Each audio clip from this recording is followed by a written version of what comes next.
मराठा आंदोलक मनोज जरांगे पाटील यांनी मुंबईमध्ये केलेल्या 5 दिवसाच्या आमरण उपोषणानंतर हैदराबाद गॅजेटियर जो आहे तो राज्य सरकारनं लागू करण्याचा निर्णय घेतला आणि यानंतर हे उपोषण सुद्धा मागे घेण्यात आलं। पण यावरून बऱ्याचशा बातम्या समोर आल्या की आता सरकारमध्ये श्रेयवाद सुरू झालेला आहे।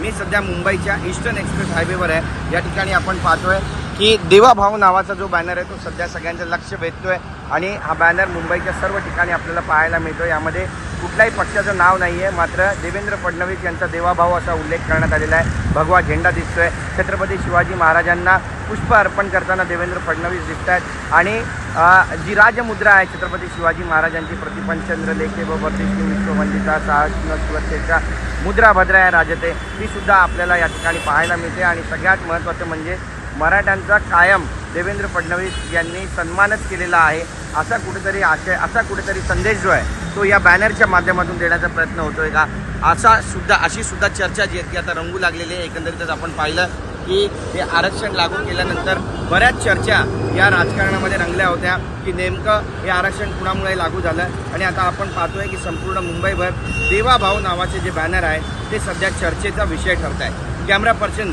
योगेश सावंत, गिरीश गायकवाड, TV9 मराठी, मुंबई।